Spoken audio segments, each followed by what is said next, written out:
القصة ديالنا غادي تبدا في مدينة آسفي سنة 1984 مع واحد العائلة لاباس عليها. كان واحد الراجل تماك سميتو الحاج محمد. هاد الحاج محمد كان واحد الراجل لاباس عليه، يعني كان واحد تاجر معروف وكيبيع داكشي ديال التواب والمسائل، ومزوج بواحد المرأة سميتها نعيمة. عندهم جوج ديال الولاد وثلاثة د البنات. بالنسبة للولاد بجوج، الكبير فيهم هو خالد، وهاد خالد هو اللي داير عليه هاد القصة كاملة. اما بالنسبه لخوه الصغير عايش في امريكا، كان كيقرا تماك، يعني كمل الدراسه ديالو في امريكا وبقى ساكن تماك. اما بالنسبه لخواتاتهم بثلاثه اللي كبر منهم، كل وحده تزوجات وكل وحده عايشه في دارها مع راجلها. يعني خالد بوحدو اللي بقى في دار والديه. المهم خالد من صغره هو كيكون مع بواه الحاج محمد، يعني ديما معاه فين ما مشى، هو اليد اليمنى ديالو، كيعاونو في اي حاجه. حيت كيف ما قلنا الحاج محمد كان واحد الراجل تماك معروف ولاباس عليه، وكيدير التجاره، كيبيع التواب والملابس الجاهزه، كيجيب السلعه من برا وكيعاود يبيعها، يعني عنده بزاف د المحلات. وكان واحد التاجر اللي كبير ومعروف. وبما ان خالد هو ولده الكبير كان واقف معاه في كل شيء، يعني هو دراعو اليمنى، وكان كيعاونو في كاع التجاره ديالو. المهم دازو ليام وليام، السي محمد غادي توفى الله يرحمه، وغادي يبقى خالد هو المسؤول على التجاره ديال بوه اللي خلى ليه. خالد تبارك الله كان واحد الشاب اللي ذكي وطيب، واحد يعني كان راجل ونص، يعني كان شاب يعول عليه، وبالاجتهاد ديالو والخدمه ديالو عاد ما زاد طور هذيك التجاره اللي خلى ليه بواه. زائد الاخلاق ديالو كانت طيبه وكل شيء كيبغيه وكل شيء كيحترمه، يعني كان واحد السيد الله يعمرها دار. المهم دازو سنين وسنين، خالد غادي تمرض ليه الام ديالو، غادي تمرض بالمرض الخبيث، الله ينجيني ونجيكم من هذا المرض. وبما انه هو بوحدو اللي بقى عايش معاها في الدار، حيت كيف ما قلنا خواتاتو عايشين مع رجالاتهم في ديورهم، وخو الصغير راه في امريكا، يعني كان بوحدو مع عمو. بما انه بوحدو اللي بقى مع عمو، هو اللي كان مقابلها، هو اللي كان حاضيها، يعني مخلي ما داير عليها، يعني ملي مرضات هو اللي كان واقف حداها وهو اللي في جنبها. لكن للاسف المرض ديالها كان خايب وكينتشر نهار على نهار في الجسم ديالها، ما خلى فين داها، من مستشفى لمستشفى، الراديوات، سكانيرات، تحاليل، روينه. خلى كاع هذيك الخدمه ديالو، خلى الناس مقابلينها، نسى كل شيء، خلى ديك التجاره، خلى الخدمه، خلى كل شيء، خلى الناس مقابلينها، وهو بقى مقابل غير مو فقط. مقابل مو لعل وعسى تشافى من هذا المرض الخبيث. لكن مع الاسف الام ديالو بدا كيتزاد عليها الحال وبدات كتمرض اكثر نهار على نهار. مره كتغيب بالسويع، مره كتفيق، عاوتاني كتدخل مره في غيبوبه، عاوتاني كتفيق، يعني الحاله ديالها بدات كتخيب بزاف. واحد النهار كانت في الفراش ديالها في المستشفى وهي تعيط لخالد، قالت لي ولدي خالد بغيت ندوي معاك، قرب حدايا. جا عندها قال لها اش كاينه الوالده، ياك ما كاين باس، خصك شي حاجه نجيبها لك.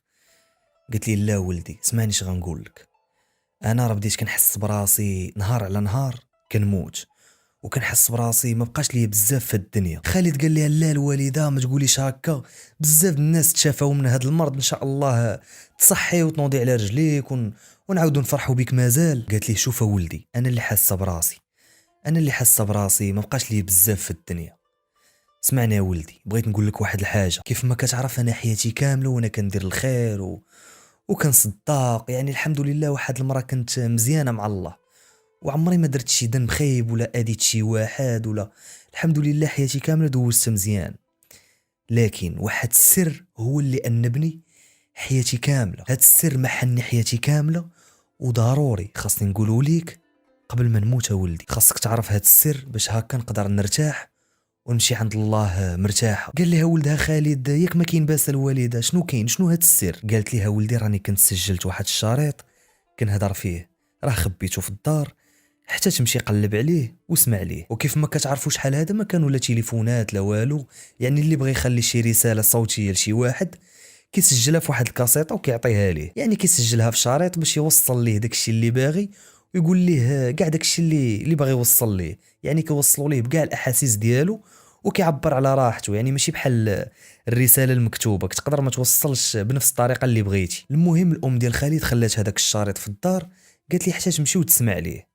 لكن واخا هكاك خالد ما خداش الامر بجديه، قال لها لا الوالده نسي عليك هادشي دابا، المهم هو تصحي وتعاودي توقفي على رجليك. لا ناعمه بدا كيتزاد عليها الحال كتر وكتر، وفي هذيك الليله نيت فاش كانت كدوي مع ولدها عاوتاني غيبات ودخلات في غيبوبه. خالد خرج برا قاعة انتظار وبقى كيتسنى وكيتامل في هذاك المنظر الحزين اللي عايشوا هذيك الايام، وكيشوف في الحاله ديال الام ديالو. غادي تفوت 12 ديال الليل وغادي يرجع للدار باش يرتاح، حيت خاصو غدا عاوتاني يفيق باش يرجع للمستشفى عند الام ديالو. وراكم عارفين الحاله ديال مرافق المريض حتى هي كتكون خايبه اكثر، يعني خصوصا ملي كيكون شي واحد قريب لك من عائلتك، يعني الحاله ديالك كتكون خايبه اكثر. المهم خالد غادي يدخل هذيك الليله للدار حزين وكئيب وحتى الدار اللي دخل واخا كبيره واخا فيلا ومفرشه احسن الفراش، لكن كلها حزينه وكئيبه. جلس في واحد الكرسي وبدا كيتامل في هذاك البلاء اللي فيه. وهنا تفكر هذاك الشريط اللي قالت ليه الام ديالو. قال هذاك الشريط قالت لي نوض نسمعه. ناض بدا كيقلب عليه في حوايجو، ما لقاهش. مشى الحوايج ديالها هي، بدا كيقلب حتى غادي يلقاه اخيرا في واحد الرزمه. غادي يحل هذيك الرزمه وغادي يجبد هذاك الشريط وغادي يخدمه. غادي يريح في كرسي وغادي يطلق هذاك التسجيل الصوتي. عطوني ودنيكم مزيان وسمعوا اش قالت ليه الام ديالو في هذا التسجيل الصوتي. قالت ليه ولدي هذا الشريط سجلته باش نعترف لك فيه بواحد السر اللي كنت خبيته عليك من شحال هذا، من نهار تزاديتي. وهذا الشريط ولدي راه ما غادي تسمعه حتى نكون انا يا ما بين الحياة او الموت، ولا غادي تلقاه غير بالصدفه من بعد ما غادي نموت. قالت لها ولدي انت عارف باللي بطبيعه الحال كنبغيك بزاف وانت اعز ولادي، وعمري قصرت من جهتك في شي حاجه ولا بخلت عليك بشي حاجه، عمري مديت يدي عليك ولا خليتك تحتاج لشي حاجه. خاصك تعرف ولدي باللي انت هو نور عينيا، وانت ولدي العزيز اللي كنبغيه، وانت هو الراجل ديال الدار من بعد ما مات باك، وتبارك الله عليك راجل وناص وقافز وواعي وذكي، والاخلاق ديالك حسنه، وفيك بزاف د الحوايج زوينين وبزاف د الاخلاق اللي زوينه. واش عقلت يا ولدي ملي قلت لك واحد النهار دير لك شي تجاره خاصه ولا دير لك شي شركه خاصه في جانب داكشي اللي خلى لك باك الله يرحمه؟ واش عقلتي ملي اكدت عليك باش دير شي حاجه ديالك في سميتك انت ما داخل معاك فيها حتى شي واحد؟ يعني كاع داكشي اللي خلى لك باك الله يرحمه انت وخوتك بقى خدام فيه وبقى مجيريه نتايا، لكن في نفس الوقت دير لك شي حاجه ديالك انت بوحدك في الملك ديالك الخاص. خالد ملي كانت قالت ليه الام ديالو هاد الهضره شحال هادي، كان ما عرفش السبب علاش قالت ليه هادشي وقال سوله قال لها علاش، وداكشي ما بغاتش تقول ليه، لكن واخا هكاك دار بهضرتها واسس ليه التجاره ديالو الخاصه وخدم فيها حتى هي في نفس الوقت. وبطبيعه الحال داكشي اللي كان خلى ليه بوه الله يرحمه كان ديما كيقسم مع خوتو الارباح وكيعطيهم حقهم، يعني كان مسير داكشي اللي مشارك فيه هو وخوتو، وكان مسير داكشي ديالو هو بوحدو. المهم نرجعوا للشريط ديالنا. كيف ما قلنا خالد كان جالس وكيسمع على داك الشريط، وهنا الام ديالو غادي تقول ليه اسمع ولدي، خاصك تعرف باللي انا تعمدت ما نردعكش، ردعت خوتك كاملين الا انت، تعمدت باش ما نردعكش. او خالد تصدم ما فهمش علاش ما ردعتنيش. قالت لها ولدي واخا ما ردعتكش ربيتك احسن تربيه وما خليت ما درت عليك. قالت لها ولدي بغيت نقول لك واحد السر، لكن قبل ما تسمع هذا السر بغيتك ما تبدلش، بغيتك تبقى انت هو انت، حتى حاجه ما بغيتها تبدل فيك. لكن الاهم ولدي بغيتك تسمح ليا، بغيتك تسمح ليا ولدي وتغفر لي على هادشي اللي ما قلتش لك حياتك كامله. خالد كيسمع في الشريط وزاد توتر اكثر وما بقى فاهم والو، ولا غير كيتسنى في هاد السر اللي غادي تقول ليه امه. قالت لها ولدي يا خالد انت ماشي ولدي، ماشي انا اللي ولدتك، ماشي انا هي الام ديالك الحقيقيه، وانا غادي نعاود لك القصه كيفاش حتى وقع هادشي كامل. قالت لها ولدي ملي ولدت خواتاتك بثلاثه اللي كبر منك، كان باك الله يرحمه محمد كان ديما باغي الولد، وكان ديما كيقول لي ولدي لي الولد باش يورث لي كنيتي زعما ويعاونني في التجاره، يعني ديما كان باغي الولد. انا ولدي خفت حيت كان كيقول لي الا ما ولدتيش لي الولد هاد المره راه غادي نتزوج عليك ولا غادي نطلقك. وانا ولدي خفت لي يطلقني ولا يمشي يتزوج عليا. طاحت عليه واحد الفكره، يعني قلت مع راسي الا مشيت حتى ولدت هاد المره الرابعه بنت راه صافي، يعني صافي غادي يطلقني ولا غادي يتزوج عليا. قلت اش غادي ندير، هزيت كاع الفلوس ديالي وهزيت كاع هذاك الذهب ديالي اللي عندي، وخديت شويه الفلوس من الفلوس ديال باك الله يرحمه اللي كان مخبيهم، وهزيت هذاك الشيء كامل وديته لواحد الممرضه في واحد المستشفى. اتفقت انا وهذيك الممرضه وقلت ليها النهار اللي غادي نجي نولد فيه الا ولدت فيه بنت بدلي لي البنت بالولد، يعني شوفي شي امراه اخرى غادي تولد ولد اعطيني الولد ديالها وشدي هذيك البنت ديالي اللي ولدت اعطيها لها هي. وداك الشيء اللي وقع بالضبط ولدي. النهار اللي غادي نولد فيه ولدت فيه بالفعل بنت. لكن هذيك الممرضه اللي تلاقيت معاها وتفاهمت معاها هزات البنت ديالي وداتها لواحد المراه. هذيك المراه دارت ليها البنج ولا دارت لها واحد المخدر باش تنعس ما تبقاش عاقله. هذيك المراه كانت ولدات ولد، هزات ليها الولد ديالها عطاتو ليا، والبنت ديالي اللي ولدت انا هزاتها عطاتها لهذيك المراه. وبطبيعه الحال المراه ملي فاقت من هذاك البنج ولا هذاك المخدر لقات راسها والده بنت، فرحات بها، يعني راه بنتها. داكشي علاش انت ولدي يا خالد ماشي ولدي، انت ولد هذيك المراه. وهذيك المراه اللي خدات البنت ديالي ما بقيتش شفت هذيك البنت، يعني بنتي ما بقيتش شفتها من هذاك النهار.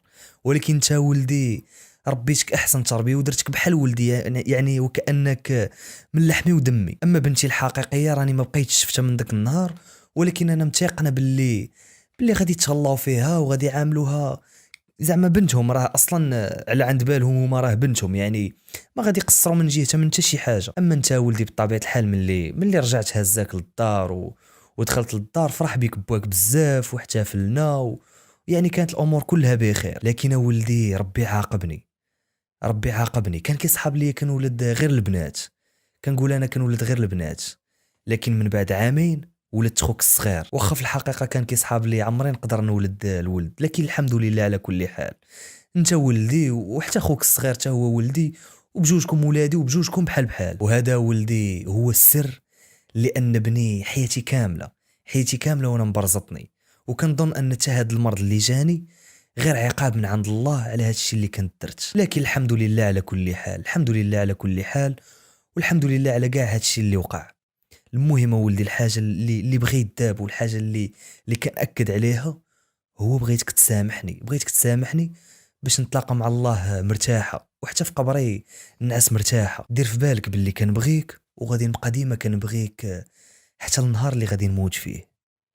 وهنا سال الشريط. تخيلوا معايا دابا الحاله ديال خالد كيفاش غادي تكون. حطوا راسكم في بلاصتو، شحال من نهار هو ما كينعش غير بسبب هذا المرض ديال مو.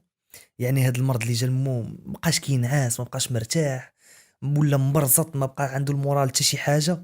زيد عليها هاد السر اللي سمع دابا. تخيلوا الحاله ديالو كيفاش غادي تكون. طبيعه الحال خالد تصدم في بلاصتو وما كان عنده ما يدير من غير بقى كيبكي الليل كامل، بقى كيبكي في بلاصتو في الكرسي حتى غادي يديه النعاس وغادي ينعس.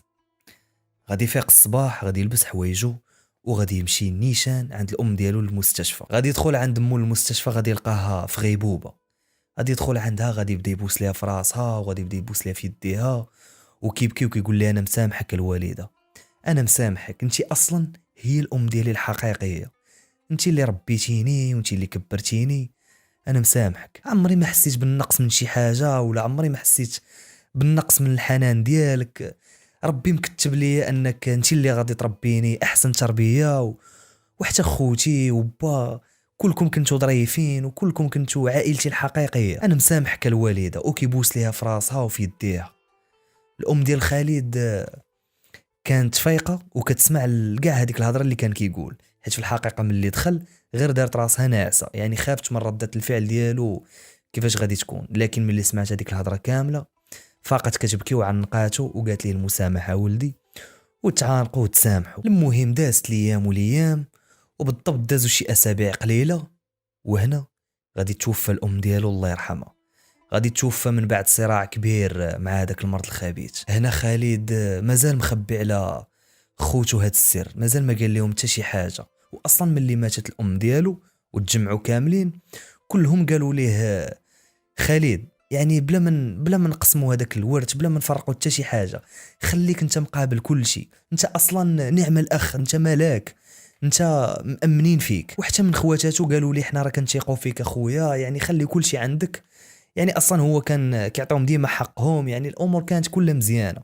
خواتاتو قالوا لي خلي كل شيء عندك، الا مشينا حتى قسمنا هذا الورث وقسمنا هذا الشيء راه يقدروا رجالاتنا ياخذوا داك الشيء ويقدروا ما يسيروش مزيان، راه ما غاديش نلقاو احسن منك انت. خالد غير جالس وكيسمع ليهم وكيتامل، كيقول واش نقول لهم هذا السر ولا ما نقولوش دابا، حار ما عرف ما يدير. زيد عليها عاد تفكر علاش كانت كتاكد ليه مو باش يدير شي تجاره ديالو الخاصه. عاد تفكر داك علاش كانت مو كتحكر عليه وكتقول ليه بغيتك دير شي تجاره ديالك خاصه وبغيتك دير الشركه ديالك خاصه اللي تكون بسميتك بوحدك. عاد عرفات هادشي علاش، يعني خافت عليه شي نهار زعما اللي يتكشف هاد السر وخوتو يقدروا ما يعقلوش عليه ولا شي حاجه ويصدق فقير ويصدق ما عنده والو. يعني مو كانت كتفكر ليه داكشي كانت كتاكد عليه باش يدير شي حاجه ديالو الخاصه. هنا خالد قال قبل ما نزرب وقبل ما ناخذ شي قرار ونصدق زعما نادم عليه ولا شي حاجه، اجي نمشي نتشاور مع واحد الصديق ديالي. هاد الصديق ديالو عميد في الداخليه، حيت اصلا خالد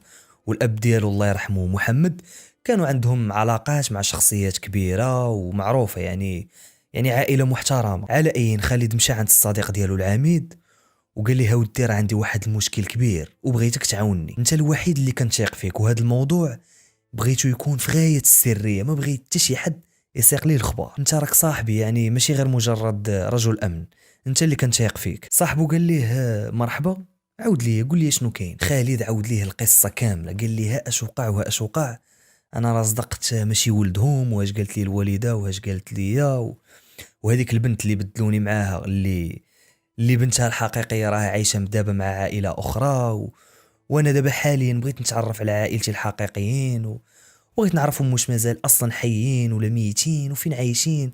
يعني عندي بزاف تساؤلات بغيت نعرفهم، لكن الاهم في هادشي كامل هو ان هادشي بغيتو يكون في غايه السريه وما بغيت حتى شي حد يسيق لي الخبار. قال لي الصديق ديالو العميد شوف، انت واحد تاجر اللي معروف والاب ديالك الله يرحمه تا هو كان معروف، وهاد القصه الا مشى حتى عرفها شي واحد راه غادي تشهر وغادي تقدر تشوفها حتى في الجرائد. يعني هاد السر ما خاصو يعرفو حتى شي واحد، والحل الافضل لهاد الشي كامل هو انك غادي تكلف محقق خاص. قال لي خالد كيفاش محقق خاص؟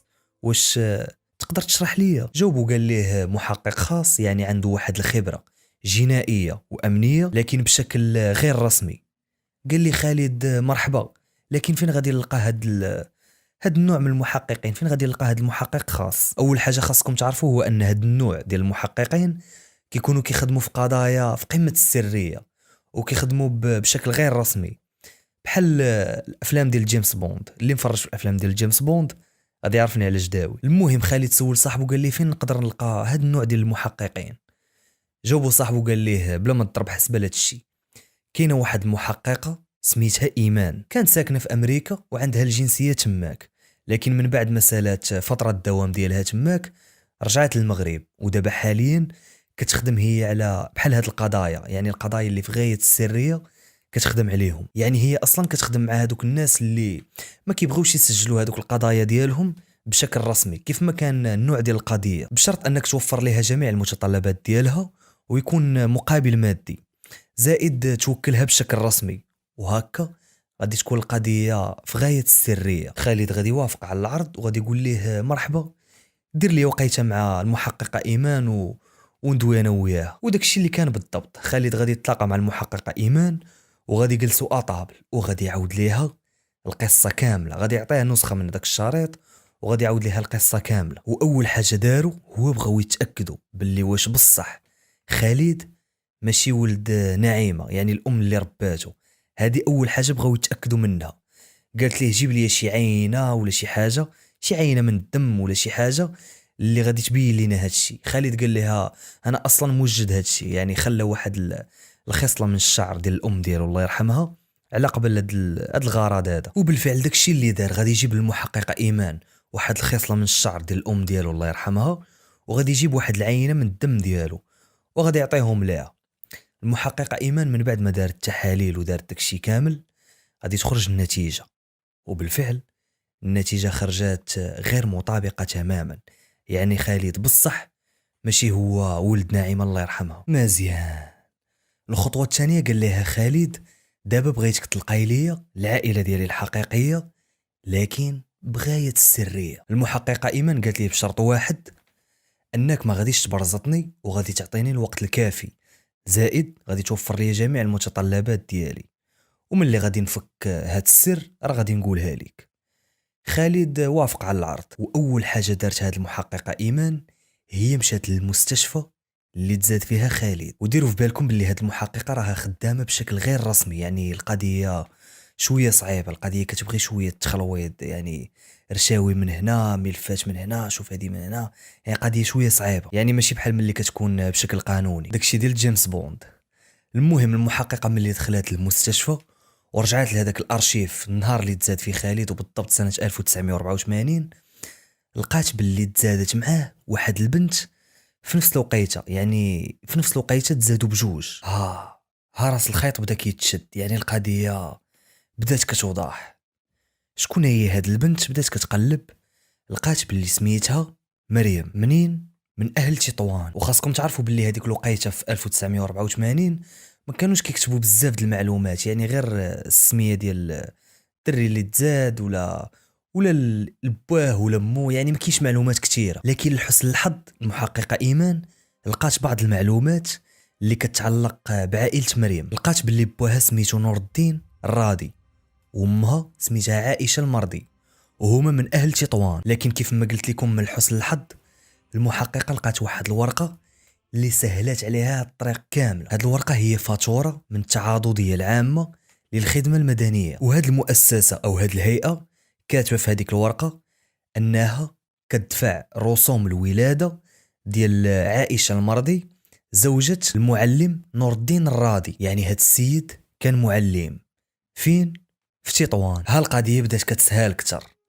ايمان غادي تهز طوموبيلتها وغادي تنطلق نيشان لمدينه تطوان، غادي تمشي للمدرسه اللي كان كيقري فيها المعلم نور الدين. غادي تمشي لهذيك المدرسه وغادي تسول عليه، لكن غادي يقولوا ليها هذا المعلم كان كيقري هنا شحال هادي في بدايه المسيره ديالو، لكن من بعد غادي ينتقل وغادي يمشي يقري في مدينه اسفي، وبالضبط في المدرسه الفلانيه. ايمان غادي تهز طوموبيلتها عاوتاني وغادي تنطلق نيشان لمدينه اسفي، غادي تدخل لهذيك المدرسه اللي قالوا ليها وغادي تسول على هذا المعلم. ملي دخلت سولت عليه قالوا ليها هذا المعلم راه شد تقاعد، لكن غادي نعطيوك لادريس ديالو ولا العنوان ديالو فين كيسكن، تقدري تمشي لعندو لتماك. ها القضيه بدات كتوضح اكثر. ايمان كملات التحقيق ديالها ودارت واحد التقرير وعطاتو لخالد، وعاودات ليه كاع داكشي اللي وقع، عاودات ليه كلشي. قالت ليه راني لقيت العائله ديالك وراه ساكنين في الدار الفلانيه، رباك سميتو نور الدين الراضي وامك سميتها عائشه المرضي، والبنت اللي بدلوك معاها سميتها مريم. كنظن دابا كلشي عندك، شنو الخطوه اللي بغيتي نديرو من بعد؟ خالد قال المحققه ايمان ما كرهتش نشوف الاب ديالي، بغيت نشوف الاب ديالي. قالت لي واخا مرحبا. ركبوا في الطوموبيل وانطلقوا. مشات قدام الدار، وقفوا في الطوموبيل كيتسناو شكون غادي يخرج، وما غادي يخرج غير الاب ديالو. غادي يخرج المعلم نور الدين، واحد الراجل عنده الهيبه ديالو، الشعر ديالو بيض، بدا كيكبر شويه في السن، كان غادي يصلي شي صلاه وقيله المغرب ولا العشاء. المهم خالد غادي يتبعوا للمسجد وغادي يصلي حداه. وملي غادي يساليو الصلاه كيف ما كنعرفوا ملي كيساليو الصلاه كتقول السيد الله يتقبل الله يتقبل، كتسلم عليه. ملي غادي يساليو الصلاه خالد غادي يسلم على بواه وغادي يعنقو وغادي يبدا يبوس فيه. المعلم نور الدين ما فهم والو، جا هذاك السلام شويه مبالغ فيه، قال يقدر يكون شي تلميذ يقرا عندي ولا، لكن خالد كيسلم عليه وكيعنق فيه وكيبوس فيه. المعلم بدا كيدخلو الشك، هو شنو هادشي؟ خالد ملي حس به بدا كيعيق، هو ينوض السلام السلام ويمشي بحاله. رجع عند المحققه ايمان الطوموبيل وجلس. دخل قالت ليه مالك كنشوف وجهك مزير ليك ما كاين باس. وهنا خالد غادي يتفرقع بالبكا، بقى كيبكي. قالت ليه واش دويتي معاه سلمتي عليه شنو؟ قال لها ودي راني عنقتو بس. قالت لها قال لها لا لا سلمت عليه عادي ورا ما عاق ما والو. قالت لي مزيان. خالد قال ايمان شنو بان لك دابا؟ واش نمشي عندهم ونصارحهم ونقول لهم الحقيقه؟ قالت لي ايمان لا ما جاتش، واش من بعد هاد المده وهاد السنين عاد بغيتي تمشي عندهم وتقول لهم هادشي كامل؟ قالت لي لا. قالت لي اول حاجه خاصنا نديرو هو خاصنا نتاكدوا بعدا واش مريم هي بنت الام ديالك نعيمه ولا لا. اول حاجه خاصنا نديرو هي نتاكدوا. قال لها كيفاش غادي ديري؟ قالت لي انا غادي نشوف شي حل، غير عطيني شويه ديال الوقت. قال لها مرحبا. قال لي انا اصلا بيا غير مريم هي اللي تعرف الحقيقه وهي اللي نتاكدوا منها واش زعما بنت موي ناعمه ولا لا؟ قالت لي ايمان صافي خلي لي شويه الوقت وغادي نشوفوا هادشي. المهم المحققه ايمان بدات كتبع مريم اللي كان العمر ديالها ما بين 25 26 سنه. بدات كتبعها كتشوفها فين كتمشي، وعرفاتها باللي خدامه في واحد الشركات الكبيره في مدينه اسفي. زائد البنت كانت في قمه الجمال والاناقه وكانت واحد البنت محترمه ومؤدبه، يعني بنت بشوشه وضحوكيه وكل شيء كيبغيوها خوتها، كيبغيها بواها، كتبغيها امها، يعني بنت مقبوله. زيد على هذا الشيء مربينها احسن تربيه. المحققه ايمان بقات كتتبع مريم حتى لواحد النهار غادي تشوفها غادا للبحر هي وصحاباتها. ديك الساعه كان الصيف، شافتها غادا للبحر هي وصحاباتها، ناضت تبعاتها قالت هذه هي الفرصه. مشات ايمان شرات واحد المايو ديال البحر ومشات حتى هي تبعاتها وجلسات حداها، فرشات فوطه في الرمله حدا مريم وجلسات كتبحر حداها. دخلت هذيك المحققه كتعوم، وملي كانت خارجه من البحر مشات عند مريم وقالت لها واخا تعطيني هذيك الفوطه ديالك عافاك نمسح بها، راه خليت الفوطه ديالي في الطوموبيل. المهم دارت لها هذا القنار هذا غير باش تقرب منها. قالت لها مريم ماشي مشكله هاكي الفوطه ديالي. خدات الفوطه ديالها مسحات، بدات كتجبد مع الهضره فين كتسكني، واش انت بنت هنا واش هذه. قالت لها وانت؟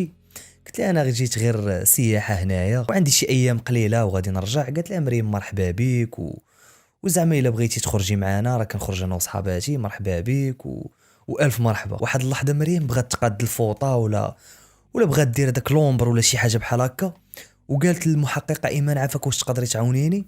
ناضت ايمان كتعاون فيها، وهنا استغلت الفرصه وخدات ليها شويه من الشعر ديالها. خدات واحد شويه من الشعر بلا ما تعيق وكأن شيئا لم يكن، وكملات معاه الهضره. هي هذيك بقاو داوين تبادلوا الارقام ديال الهاتف. بسلامه ان شاء الله نتعايطوا نتلاقاو. هادي الله يعاون. هنا المحققه غادي تطير بهذيك العينه ديال الشعر اللي خدات المريم، غادي تطير بها وغادي تمشي تقارنها بينها وبين العينه ديال ام خالد نعيمه. وبالفعل غادي تخرج النتيجه مطابقه تماما، يعني مريم بالفعل هي بنت نعيمه. المحققه ديالنا رجعت عند خالد وقالت لي شنو كاين، قالت لي هاش كاين ورا النتيجه خرجت مطابقه. خالد قال لها دابا شنو غادي نديرو، شنو المعمول؟ قالت ليه المحققه ما تخافش، هادشي درت ليه حسبه، راني تعرفت عليها وتبادلنا الارقام ودوينا وجمعنا، ورا اليوم بالليل غادي نخرج معاها هي وصحاباتها، عارضين عليا العشاء ورا غادي نمشي نخرج معاها، وانت غادي تمشي معايا في الطوموبيل. والوقيته اللي غادي نساليو العشاء ونساليو هذيك الجليسه معاهم، ملي غادي نكون خارجه انا وياها راه غادي نقول ليها بغيت نقول لك شي هضره. غتقول لي هي شنو كاين؟ غادي نقول لها باللي واحد السيد هو اللي مصيفطني لعندك. هاد السيد راه عنده علاقه مع عائلتك، وبالضبط شي حاجه كتعلق بالرضاعه. وقيله هاد السيد ردعاتو الام ديالك ملي كان صغير. المهم نكذبوا عليها في الاول غير باش نفرشوا ليها الموضوع ومن بعد نقولوا لها الحقيقه. خالد عجباتو الفكره، قال لها مرحبا، فكره مزيانه. وبالفعل داكشي اللي داروا، ركب خالد مع المحققه ايمان في السياره ومشاو انطلقوا عند مريم. دخلت ايمان جلسات مع مريم وصحاباتها، تعشات معاهم، ضحكوا ونشطوا.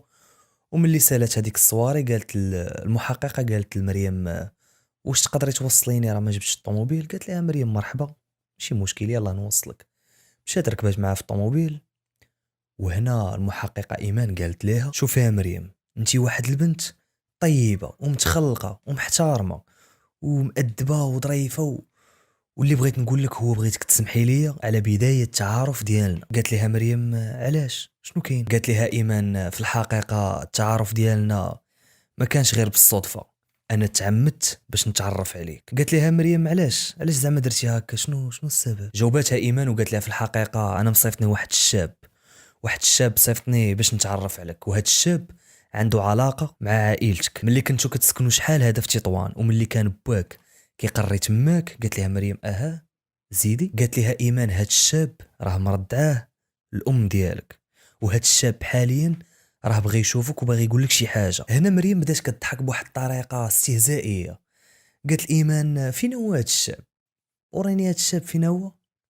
قالت لها المحققه ايمان علاش كتضحكي؟ قلت لها وريني هاد الشاب فينا هو. قالت لي راه هو خليناه في السياره حدا هذاك المطعم. قالت لها يلا نرجعوا عنده ندويو معاه. وبالفعل داكشي اللي داروا، ملي رجعوا تلاقاو هما بثلاثه وجلسوا في واحد القهوه. واول ما شاف خالد هذيك البنت مريم تصدم من الشبه اللي كتشبه لخواتاتو اللي كبروا معاه، يعني واحد الشبه كبير لا يوصف. هنا مريم بدات كتضحك وقالت للمحققه ايمان دابا جيتي انت وهاد الشاب باش تفلاو عليا، جيتي انت وهاد الشاب باش تفلاو عليا وتنصبوا عليا. انا حاليا نقدر دابا ندير لكم الشوهه ونعيط للشرطه تجي تهزكم. قالوا لي لا لا لا بلاتي زكاي راك فاهمه الموضوع غلط، غير بلاتي احنا نشرحوا لك. هنا دوا معاها خالد وقال لها شوفي انسه، حنا راه ما جايين لا نصبوا عليك ولا نتفلاو عليك. ها انت شوفي لاكارت ديالي، شوفي الوراق ديالي، انا واحد التاجر كبير معروف في الدار البيضاء وراني جيت ندوي معاك غير على واحد الموضوع ديال كيتعلق بالرضاعه. هنا قاطعته مريم قالت ليه اش من موضوع ديال الرضاعه كدوي عليه؟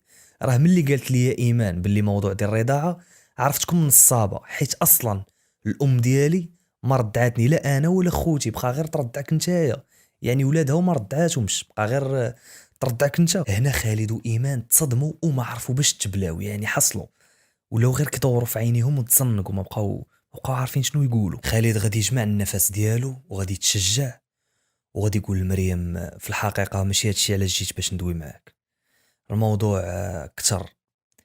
قال لها كاين واحد السر خاصني نقوله لك، لكن هاد السر يقدر يصدمك. قالت ليه مريم شنو هاد السر؟ دوي شنو كاين قول لي. خالد غادي يجبد الورقه اللي كتبين على انه ماشي هو ولد الام ديالو نعيمه اللي رباتو. جبد لها ديك الورقه ووراها لها. قالت ليه ومن بعد فاش كيهمني هادشي؟ قال لها مزيان. هنا غادي يجبد الورقه اللي كتبين على انها هي بنت الام ديالو نعيمه اللي رباتو. قال لها انت راك بنت الام ديالي نعيمه. مريم تصدمات ما فهمت والو. قال لها خالد في الحقيقه راه حنا خدينا واحد العينه ودرنا التحاليل وطلعت النتيجه مطابقه تماما، انت راك بنت الام ديالي نعيمه. مريم ما فهمت والو، شافت في ايمان قالت لها في الحقيقه داك النهار ملي كنا في البحر راه خديت لك واحد شويه من الشعر ديالك وهو اللي درنا عليه التحاليل. مريم بدات كتغوت كيفاش هادشي واش كتفلاو عليا، بدات يلاه غبدات. قالوا لها زكي بلاتي. قال لها خالد ياك تزاديتي في المستشفى الفلاني؟ قالت لي قال لها ياك تزاديتي في النهار الفلاني؟ قالت لي ويجبد لها الورقه ديال الاثباتات ديال النهار اللي تزادت فيه. قال لها هانتي شوفي هاد الورقه، هانتي تزاديتي هنا وانا راه تزاديت معاك في نفس الوقيته. هنا خالد قال لها راه انا وياك تبادلنا، يعني انتي هزوك وعطاوك الام ديالي وانا هزوني وعطاوني الام ديالك. هنا ايمان تعصبات وبدات كتغوت، قالت لهم لا والو نتوما نصابه، انا غادي نعيط للبوليس وغادي نفضحكم وهادي باغي تنصبوا عليا. قال لها خالد بلاتي على حسب التقرير ديال ايمان المحققه نتوما غير من عائله بسيطه جدا، وحتى الاب ديالك اللي هو الاب ديالي يعني الحاله ديالو بسيطه جدا، وحتى داك المنزل اللي ساكنين فيه غير كارينو. انا راه واحد تاجر كبير ومعروف في الدار البيضاء وعندي زعما بزاف د الحوايج، علاش زعما غادي نطمع فيكم نتوما؟ شنو علاش غادي نصب عليك انتي؟ علاش زعما وعلاش اصلا غادي نجي نقول لك هاد الهضره؟ شنو غادي نربح؟ هنا مريم بدات كتستوعب الامر وبدات كتكالما ويلاه بدات كتحاول تيق هادشي وتأقلم معاه، يعني عرفاتهم باللي ما باغينش ينصبوا عليها. هنا مريم غادي تهدن وغادي تقول لهم شنو غادي نديروا دابا. خالد قال لها شوفي يا مريم، انتي خاصك تعرفي على خوتي اللي هما خوتك، وانا خاصني نتعرف على خوتك اللي هما خوتي، ونتعرف على امك وباك اللي هما الوالدين ديالي الحقيقيين. لكن انتي الوالدين ديالك الحقيقيين راه توفاو. كانت مريم شويه وتقبلات الوضع وقالت لخالد شنو المعمول دابا، شنو غادي ندير؟ قال لها خالد اول حاجه غادي نديرو هو بغيت نتاكد باللي امك عائشه المرضي هي الام ديالي الحقيقيه. انت راك متاكده باللي هادوك راه والديك؟ لكن انا مازال متاكدش. قالت ليه شنو نقدر ندير باش نعاونك؟ قال لها غادي تجيبي شي عينه وتعطيها المحققه ايمان، وداك الساعه نشوفوا النتيجه، ومن وراء النتيجه عاد نشوفوا ديك الساعه شنو غادي نديروا. قالت ليه مرحبا ما كاينش مشكل. هي هذيك مشات للمنزل وجابت واحد الخصله من الشعر ديال ماماها وعطاتها للمحققه ايمان، وبالفعل من بعد ايام قليله غادي تخرج النتيجه مطابقه تماما. هنا خالد قال الإيمان ومريم اعطوني شوية ديال الوقت، اعطوني شويه ديال الوقت غير نفكر باش ما نزربوش. وحتى من المحققه ايمان ولات متحمسه، ولات باغا تعرف النهايه ديال هاد القصه كيفاش غادي تسالي. ولاو كيتعرضوا عليها قضايا اخرين باش تخدمهم، كتقول لهم والو، انا عندي واحد القضيه ولا عندي واحد القصه رائعه بغيت نشوفها كيفاش غادي تسالي، ما مساليه حتى شي قضيه اخرى. وحتى نتوما انا متيقن باللي ضركم راسكم بغيتو تعرفوا النهايه كيفاش دايره. المهم نكملوا. كيف ما قلت لكم خالد قال لهم اعطوني شويه ديال الوقت نفكر. رجع عند الصديق ديالو العميد، رجع عنده دوا معاه وعاود ليه القصه كامله من الاول حتى الاخر. قال ليه اش كاين وهاش كاين وها ايمان اش دارات وهاش دارات، وكيعاود ليه والعميد الصديق ديالو كيبتسم. قال لي خالد ها انت دابا عرفتي القصه كامله، اش بان لك اودي؟ انا راه دخت ما عرفت من ندير، اش بان لك؟ فيدني. واش نمشي عند خوتي نصارحهم هما الاولين، ولا نمشي عند والدي الحقيقيين نقولها ليهم؟ اودي انا راه دخت، قول لي شنو بالك؟ العميد بقى ساكت وكيبتسم. هو يقول خالد بغيتي نقول لك الراي ديالي؟ قال لي خالد ايه مرحبا، قول انا كنسمع. قال ليه المحقق عقلتي من اللي قلتي لي الام ديالك اللي رباتك، زعما الام ديالك نعيمه، عقلتي من اللي قلتي لي ما ردعاتكش؟ قال لي خالد عاقل، ولكن ما عرفتش علاش ما ردعاتنيش. جاوبوا العميد قال ليه سهله، بكل بساطه كانت دايره بحساب الى شي نهار تفرش هاد الشي وزعما تفضح هاد السر، بغات تزوجك بوحده من بناتها، باش هكا على الاقل انت ما تضيعش وما ترجعش زعما فقير. قال ليه اما المعلومه الثانيه المهمه اللي ذكرتي ليا، هو قلتي لي دابا باللي مريم حتى هي ما ردعاتهاش الام ديالها اللي رباتها، زعما الام ديالك الحقيقيه حتى هي ما ردعاتهاش. اذا كل شيء باين، كل شيء باين. قال لي خالد شنو كتقصد؟ شنو بغيتي تقول؟ الصديق ديالو العميد قال ليه خالد بغيت نسولك، كيفاش جاتك مريم ملي تلاقيتي معاها؟ واش عجباتك؟ قال لي خالد تاش كتقول؟ هذيك راه اختي نعل الشيطان. العميد ضحك قال لي تا كيفاش اختك؟ قال لي هذيك راه ما اختك لا بالولاده ولا بالرضاعه، امها الحقيقيه اللي ولداتها واللي رباتك انت راها ما ردعاتكش، وانت امك الحقيقيه اللي ولداتك اللي رباتها هي حتى هي ما ردعاتهاش. اذا نتوما مخوت لا بالولاده ولا بالرضاعه. اذا نقول لي كي جاتك البنت واش عجباتك؟ خالد عاد ضحك وقال ليه البنت راه قرطاسه، البنت زوينه وفي قمه الجمال وراه عجباتني. صاحبو ضحك وقال ليه واش كتسنى مازال؟ تزوجها، العمر ديالك قد العمر ديالها، وبجوجكم تزاديتو في مستشفى واحد، وبجوجكم عندكم قصه وحده، وبجوجكم عندكم عائله وحده.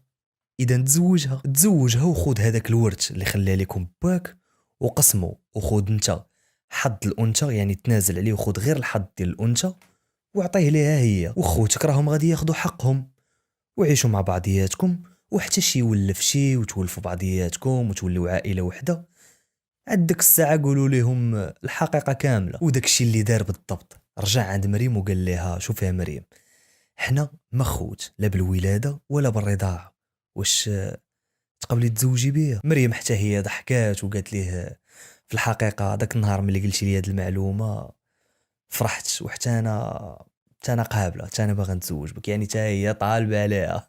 وحتى ايمان المحققه حتى هي طايره من الفرحه وعاجبها المنظر كامل. المهم خالد مشى عندهم للدار، مشى يخطبها، دخل عندهم دخل عند باها اللي هو الاب ديالو المعلم نور الدين. دخل عنده قال ليه ودي عمي راه باغي بنتك على سنة الله ورسوله، وانا واحد تاجر معروف في الدار البيضاء وكذا وكذا. باها شافو قال ليه ما عرفت فين شفتك، انت ما خافيش عليا. المهم قبل وتزوجوا مع بعضياتهم وفرحوا وداروا العرس وكل شيء داز بخير. ونسيت ما قلت لكم باللي النهار اللي تجمعوا فيه مع بعضياتهم، مريم شافت خواتات خالد اللي كبر معاهم نفس الشبه، عرفتي كل شيء تصدم ما فهم والو، كتشبه ليهم نفس الضحكه، نفس الطول، نفس الشكل، واحد الشبه رهيب. وحتى خالد ملي شاف خوت مريم اللي هو خوته اصليين حتى هما كيشبهوا لي واحد الشبه كبير فوتوكوبي، يعني شي ارتاح لشي يعني كانت الامور كلها زوينه. المهم دازوا ليام وليام، خالد كان وزع داك الساعه الورث على خوتو وخدا هو حق الانثى وعطاه للزوجه ديالو مريم، حيت هو اصلا عنده المحلات ديالو عنده التجاره ديالو، يعني ما خصو حتى شي خير. المهم دازوا ليام حتى غادي يولدوا المولود ديالهم الاول، وحتى لواحد النهار غادي يكون كل شي مجموع، وتماك غادي يقولوا ليهم الحقيقه وغادي يعاودوا ليهم هاد السر كامل. في الاول كل شي تصدم وما فهم والو، وجاتهم الصدمه، شنو شي حاجه غريبه، كل شي تصدم. لكن في الاخير ما عندهم ما يدير وكل شي تقبل هاد الحقيقه هاد. خالد غادي يقول لبوه الحقيقي شوف اعمي، انت عمي وانت الوالد. وقال لمو الحقيقيه شوف يا عمتي، انت عمتي وانت امي. اما بالنسبه لامي اللي رباتني اللي هي الام ديال مريم، راها كانت واحد المراه طيبه والله يعمرها دار، واحد المراه ما خلات ما دارت علينا وكبراتنا ورباتنا احسن تربيه. راها كطلب منكم باش تسامحوها، راه كانت هذه هي الوصيه ديالها، كانت هذه هي الوصيه ديالها باش تسامحوها وتخليوها تلاقى الله وهي مرتاحه. وفي الاخر كل شي سامحها وعاشوا مزيان وعاشوا بخير وعلى خير. عاد من بعد غادي تنتشر هاد القصه. الخوت وصلنا للنهايه ديال القصه ديالنا. عارفكم ما سخيتوش بهاد القصه الرائعه، وإلا بقيتي معايا حتى لدابا تحيه خاصه لي. الخوت ما تنساوش تخليو لايك للحلقه وتبارطاجيو مع اصحابكم باش حتى هما يستمتعوا. كان معكم امين نقيطي، تهلا.